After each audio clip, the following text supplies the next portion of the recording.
Selamat datang di SMA 7 Kota Jambi.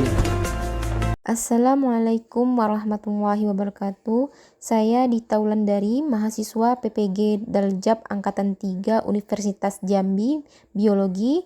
Berikut saya akan menyajikan praktik pembelajaran siklus 1 pada kelas 11 fase F, materi biologi jantung dan pembuluh darah. Selamat menyaksikan. Assalamualaikum warahmatullahi wabarakatuh. Waalaikumsalam warahmatullahi wabarakatuh. Selamat pagi anak-anak ibu. Pagi, Ibu. Oke, bagaimana kesiapan untuk belajar hari ini? Siap. Masih lemas atau sudah sarapan? Sudah. Oke, bagus. Kita mulai ya pembelajaran hari ini.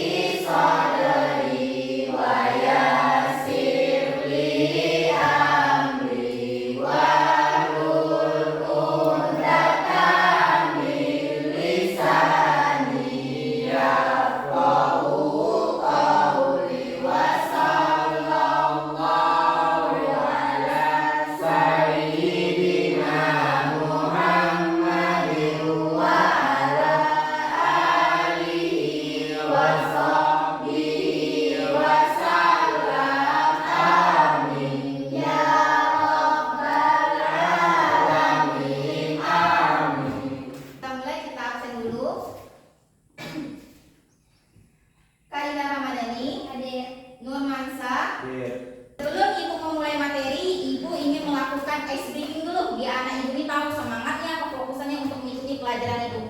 Bisa? Bisa. 1, 2, 3, ke kiri. Ke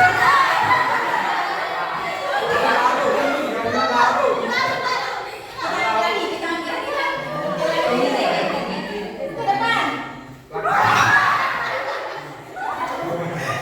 2, 3. Pancasila, satu, ketuhanan yang Maha Esa. Dua, kemanusiaan yang adil dan beradab. Tiga, persatuan Indonesia. Empat, kerakyatan yang dipimpin oleh hikmat kebijaksanaan dalam permusyawaratan perwakilan. Lima, keadilan sosial bagi seluruh rakyat Indonesia. Mas sempurna ini, apakah ketika kita mengunyah makanan melalui sistem pencernaan, apakah bisa tersebar langsung? Tidak. Jadi membutuhkan apa nih? Sebenarnya bantuan. Bantuan dari sel darah. Sistem tubuh manusia saling mengenal satu sama lain. Bila ada salah satu organ tidak berfungsi dengan baik, maka hal itu berpengaruh pada organ lain. Seperti pada pembelajaran pada pertemuan kali ini, yaitu sistem peredaran darah. Kita mau tahu sih apa sih darah itu dibawa oleh siapa? Jadi ini kan berdasarkan gambar, coba perhatikan gambarnya. Besarkan dulu, tunggu. Berdasarkan gambar ini yang kalian lihat, ini ada tubuh manusia. Ini kita anggap saja yang warna biru merah ini adalah darah. Jadi yang mengedarkan darah ini ke seluruh tubuh yang membutuhkan siapa? Jantung. Jantung itu berarti vital sekali ya, yang sangat penting pada organ tubuh pada sistem peredaran darah atau yang dinamakan sirkulasi peredaran darah. Yang jadi pertanyaan ibu, pasti kalian bertanya nih, kenapa bu ada warna biru sama merah? Nah, ada yang tahu? Tidak tahu. Oke, ini kita anggapkan bahwa yang warna biru inilah adalah darah yang banyak mengandung CO2 atau darah kotor. Kalau darah yang warna merah ini kita anggap sebagai darah bersih atau darah yang mengandung O2, oksigen. Jadi tujuan pembelajaran kali ini melalui diskusi kelompok, peserta didik dapat menganalisa fungsi sistem peredaran darah, menelaah struktur bagian-bagian jantung, serta menganalisis perbedaan antara pembuluh arteri dan vena. Dari penilaian, ibu nanti selama diskusi ibu akan melakukan penilaian terhadap kalian. Yang ini duduk di kelompoknya masing-masing. Boleh kalian atur tempat duduknya pada kelompok masing-masing.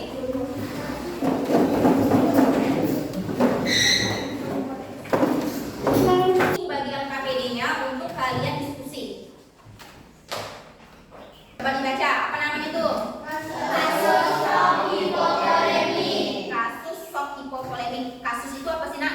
Permasalahan. Permasalahan. Jadi permasalahan yang sudah terjadi di sekitar kita. Nah, sekarang ibu mau tanya nih, ini ada gambar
kalian akan dibantu oleh Ibu berdasarkan referensi dan sumber belajar yang telah Ibu share sebelumnya sebelum pertemuan malam tadi, biar kalian bisa membaca, yaitu yang pertama dari modul yang sudah Ibu share, modul elektroniknya, YouTube tentang sistem sirkulasi, dan buku biologi. Boleh ada Ibu ambil pada pojok baca ini. Oke sih, kelompok mana yang mau pakai alat peraga ini nih? Oke, kalian ambil kalian. Dibalikin nih kalian.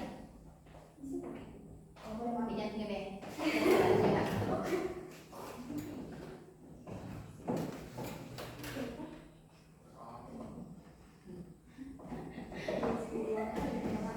Ini cewek atau cowok nih? Oke, yang satunya lagi siapa yang mau ngasih nih? Kami. Nah, siapa? Oke, kelompok Ida. Nah, kelompok 2? Ide nanti presentasinya disiasati bagaimana kelihatan menarik ya. Diskusinya? Bisa. Oke, sip, kita mulai diskusinya dalam waktu 25 menit.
Ada suara.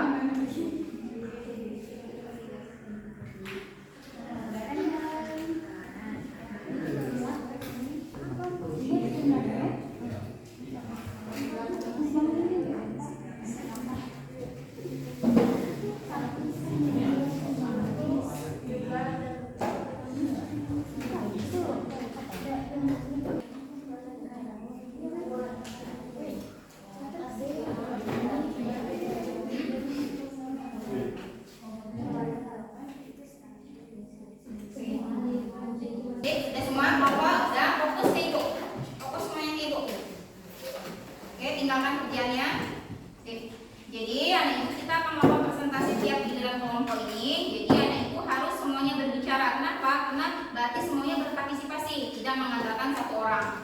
Dalam diskusi ini harus ada yang menjadi moderator, ada yang jadi pematerinya siapa. Nanti boleh ada tanya jawab. Misalnya ada kelompok lain yang mau menanggapi. Jadi masukkan untuk kelompoknya sendiri. Paham? Paham aturan kelompoknya? Oke, sekarang ibu mau tanya kelompok siapa dulu yang mau maju? Kelompok 1, sip, maju. Nih ibu suka nih, percaya diri. Assalamualaikum warahmatullahi wabarakatuh. Waalaikumsalam warahmatullahi wabarakatuh. Di sini kami dari kelompok 1 ingin mempresentasikan hasil diskusi dari kelompok kami. Sebelumnya, kenalkan nama saya Kaila Ramadhani sebagai moderator. Dan di kamera Haki, saya Kairul Bisti. Saya Numansa. Nah, di sini kami akan menyebutkan bagian-bagian dari jantung. Silakan cari. Yang pertama ada aorta yang terletak di bagian atas berwarna merah ini. Nampak kan? Terus di bawah aorta yang berwarna biru ini namanya batang pulmonari, berbentuk seperti pipa. Ya Allah, tidak bisa terlihat. Dan yang warna pink ini namanya atrium kiri. Lalu di bawah atrium kiri ini ada ventrikel kiri yang juga berada di bawah. Kemudian di sebelah kanan ini namanya ventrikel kanan, warna pink muda di atas ini itu namanya atrium kanan, Dan di sebelah atrium kanan itu adalah katup semilunar pulmonalis. Dan paling atas ini adalah vena cava superior. Kasus seorang perempuan usia 38 tahun dengan keluhan utama penurunan kesadaran setelah menjalani operasi sektoiokesaria atas indikasi pre-eclampsia berat. Penurunan kesadaran mulai tampak kurang lebih 3 jam sebelum dibawa ke rumah sakit. Keluarga pasien mengaku pasien terlihat lemas, tampak mengantuk dan sulit diajak berkomunikasi. Pada anamnesis dan pemeriksaan fisik pada kasus ini ditemukan penurunan kesadaran, peningkatan frekuensi jantung dan takikardi, pengisian nadi yang lemah, ujung-ujung ekstremitas dingin dan pengisian kapiler yang lambat yang sesuai dengan gejala dari shock hipovolemik. Shock. Dari kasus di atas, temukan komponen apa saja yang mengalami gangguan. Jika kamu adalah seorang dokter, analisa faktor apa yang menyebabkan pasien terlihat lemas, tampak mengantuk dan sulit diajak berkomunikasi. Hubungkan jawabanmu dengan sistem sirkulasi.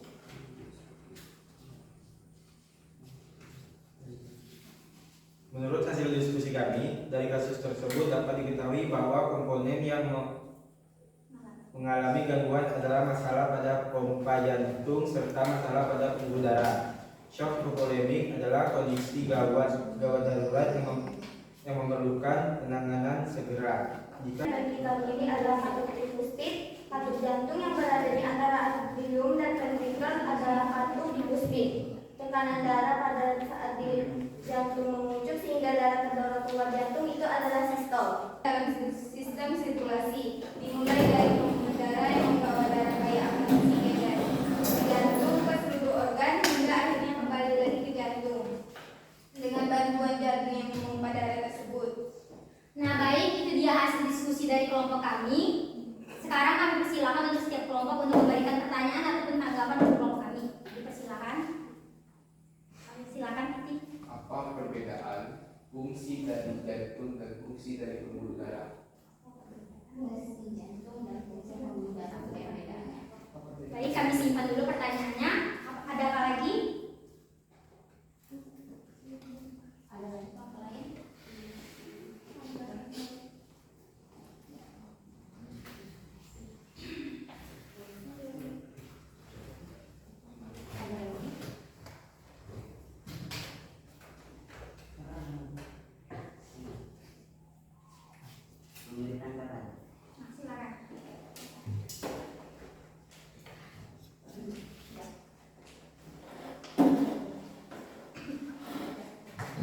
Harapan dari kelompok kami, menurut kelompok kami sekalian sangat bagus. Dimulai dari penjelasan yang sangat mudah didengar dan mudah untuk dipahami.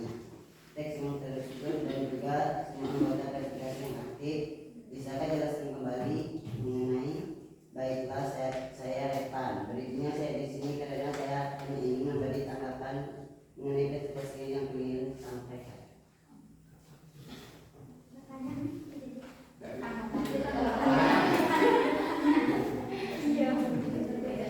Baik, terima kasih. Tanggapan dari kelompok 2. Oh, 3.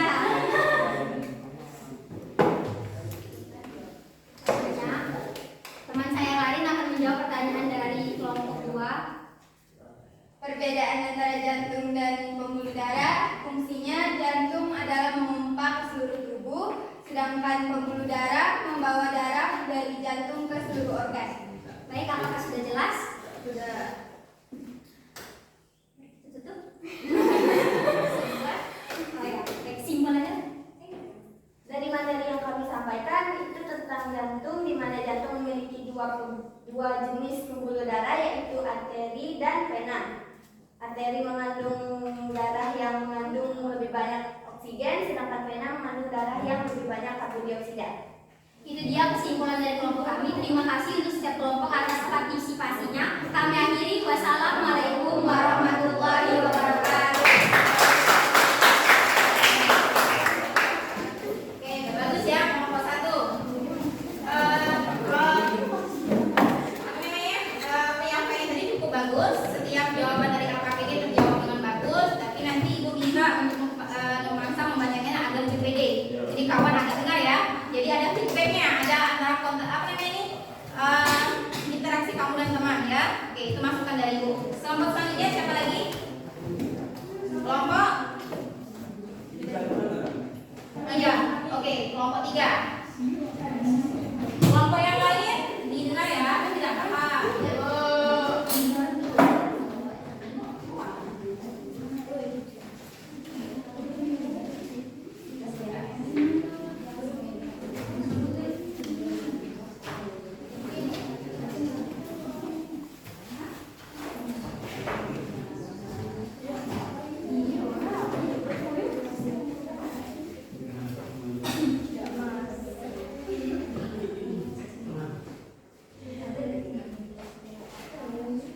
Oke, tentang orang lain.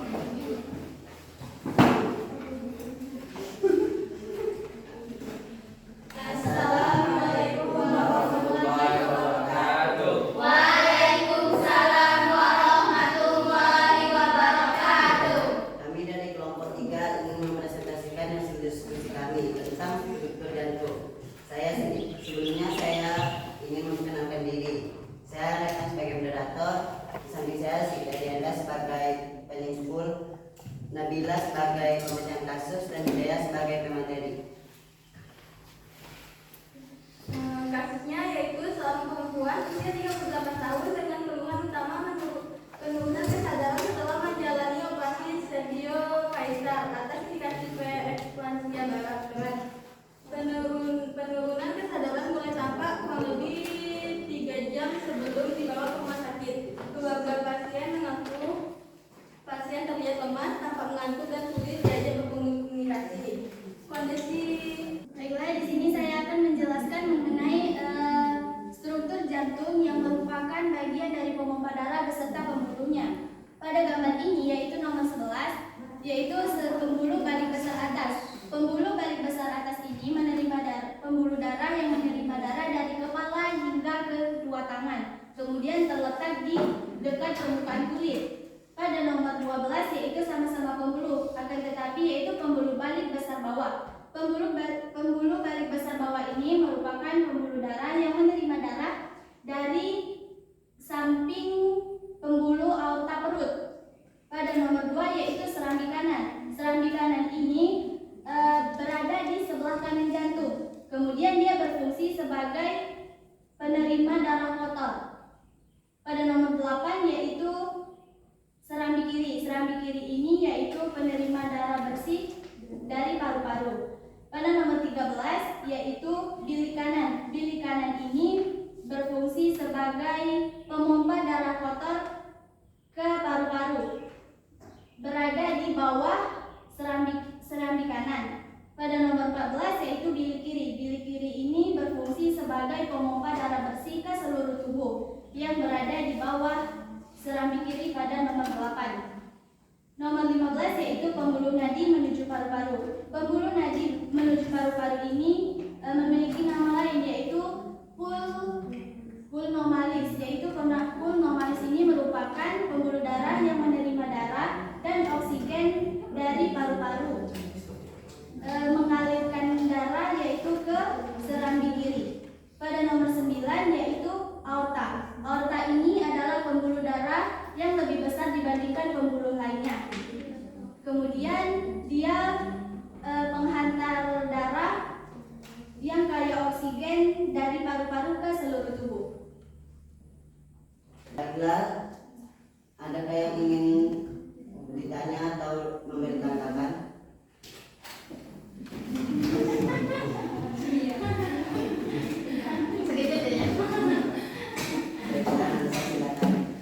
Assalamualaikum warahmatullahi wabarakatuh. Waalaikumsalam warahmatullahi wabarakatuh. Sebelumnya perkenalkan, nama saya Ansa dari kelompok 1. Saya ingin memberi tanggapan terlebih dahulu bahwa saat menjelaskan gambar yang ditunjukkan kurang terlihat. Jadi coba tunjukkan kembali di mana letak organ yang memompa darah kotor dan apa namanya.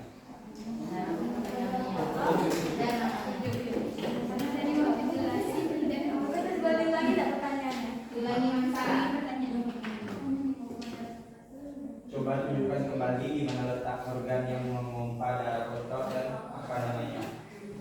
Di sini. Namanya bilik kanan. Itu tempat memompa darah kotor.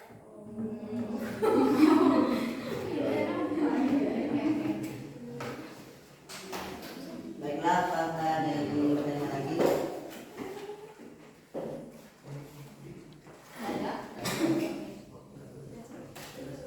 Baiklah, sekian dari kelompok kami. Kami akhiri. Wassalamualaikum warahmatullahi wabarakatuh. Waalaikumsalam warahmatullahi wabarakatuh.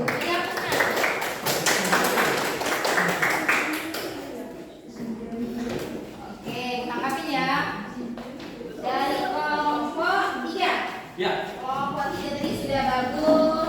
Setiap anggota ikut berbicara, paham, mengerti bagian di mana letak jantung, di mana letak pembuluh darah, itu sangat bagus ya. Ibu salut itunya pembacaan masalahnya.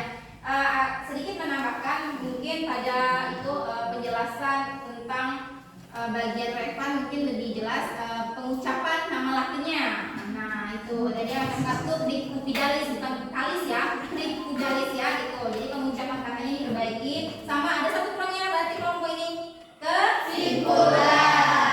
Lupa kapan kerjain? Lupa tapi sudah siapin belum? Sudah lupa ya. Oke itu kurangnya. Selanjutnya kelompok berapa itu? 2.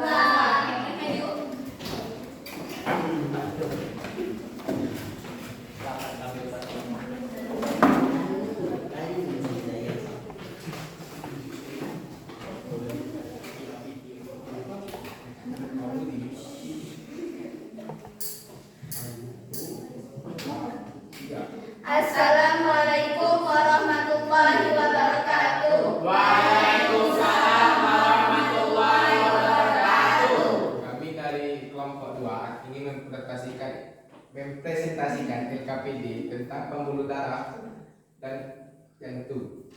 Baiklah, saya Muhammad Fikri Adlianata dari kelompok 2 sebagai moderator. Saya Rizia Arida Sabrina. Saya Asar Syakira. Saya Julia Ananda. Yang akan dibacakan oleh Isya. Kasus seorang perempuan usia 38 tahun dengan keluhan utama penurunan kesadaran setelah menjalani operasi.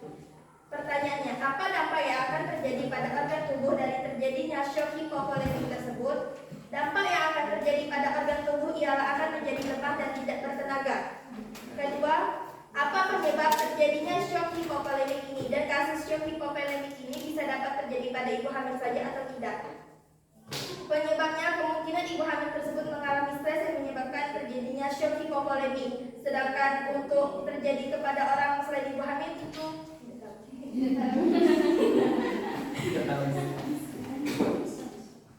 apa yang harus dilakukan jika menemukan orang shock hipovolemik? Kita harus menelepon ambulan untuk meminta bantuan pertolongan agar menyelamatkan nyawa ibu hamil tersebut. Keempat,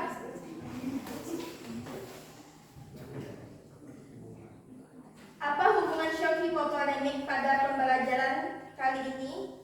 Hubungannya karena materi pembelajaran kita hari ini tentang struktur jantung dan pembuluh darah. Jadi tentang 5. Pengertian shock hipovolemik. Shock hipovolemik adalah keadaan di mana kondisi gawat darurat yang disebabkan oleh hilangnya darah dan cairan tubuh dalam jumlah yang besar. Sekian. Baiklah, pada LKPD kalian masing-masing ini terdapat anatomi jantung. Bisa kalian lihat di yang nomor pertama ada aorta, dan yang kedua itu ada batang pulmonari, yang ketiga atrium kiri, yang keempat vertikal kiri, yang kelima ada vertikal kanan. Sekian dari presentasi kami. Adakah yang ingin ditanyakan? Tanggapan, kritik, pesan, saran? Semuanya. Ada yang mau nanya Ibu? Karin, ada Karin?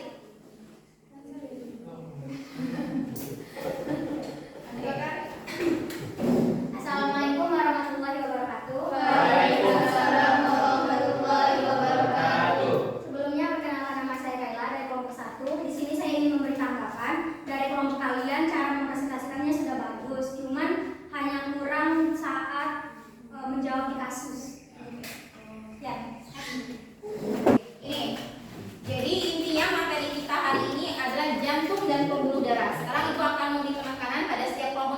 bagus penjelasannya, udah paham bagian mana yang namanya aorta, mana yang namanya arteri gitu ya. Sekarang Ibu jelaskan. Di sini ada bagian-bagian jantung, bagian dalam ya. Jantung ini terletak di antara paru-paru, gitu ya. Jadi yang di sini yang sebelah kanan kalian itu namanya ventrikel kanan, atrium kanan. Jadi yang di bawah ini yang lonjong ini namanya ventrikel kanan, ini atrium kanan. Antara ventrikel kanan dengan atrium kanan disekat oleh namanya katup tricupidalis. Dalam fungsinya. Jadi ventrikel kanan sama atrium kanan ini tempat darah masuk. Darah masuk dari luar tubuh, dari dalam tubuh ke dalam jantung. Gitu ya intinya. Jadi ketika darah di atrium kanan berlebihan, misalnya darah di atrium kanan ini kebanyakan, maka katup tricupidalis ini akan membuka. Jadi darah masuk ke ventrikel kanan. Tapi ketika darah pada ventrikel kanan ini banyak, katup tricupidalis ini akan menutup supaya darah tidak kembali lagi ke atrium kanan.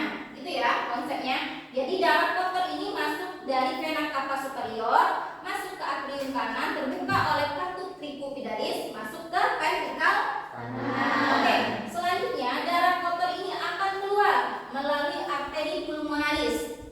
Masuk ke mana? Kira-kira darah kotor ini setelah dari jantung masuk ke paru-paru untuk diolah. Jadi yang CO2 dilepas, yang O2 diikat kembali.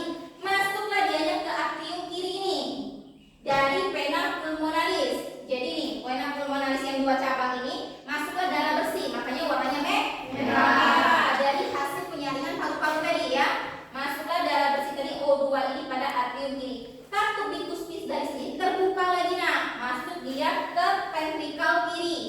Sudah ventrikel kiri, katup tricupidalis ini tidak akan terbuka karena dia nanti akan kembali lagi kan. Jadi darah ini sudah darah bersih berada di ventrikel kiri ini akan dioper ke aorta. Jadi darah pada ventrikel kiri akan dioper ke aorta untuk disebarkan ke seluruh tubuh yang membutuhkan. Inilah fungsi dari pembuluh darah dengan jantung. Oke, paham sampai itu? Paham. Oke, sekian pembelajaran kita hari ini. Ibu sudah meng-share link? Sudah. Oke, itu kerjakan di rumah evaluasi kuis Ibu ya. Itu bagaimana gambaran Ibu sudah menguasai materi hari ini. Bisa dimengerti? Bisa. Untuk kelompok hari ini yang terbaik menurut Ibu ya. Yang baik namanya cukup baik, tapi yang terbaik menurut Ibu adalah kelompok semuanya punya istimewa. Macam kelompok C yang terakhir tadi, Ibu suka pada penjelasan kasus karena dia strategi bagaimana nanti menangkap orang ketika sakit. Kalau pada kelompok kali Ibu sukanya pada dia sudah tahu bagaimana jantung itu di mana letak posisinya. Jadi semua kelompok menurut Ibu sudah bagus gitu ya. Oke, cukup sekian pembelajaran hari ini. Ambil hikmahnya pembelajaran hari ini, berarti kita harus menjaga kesehatan jantung kita agar sistem sirkulasi kita berjalan dengan baik. Pembelajaran hari ini kita tutup dengan assalamualaikum warahmatullahi wabarakatuh dengan membacakan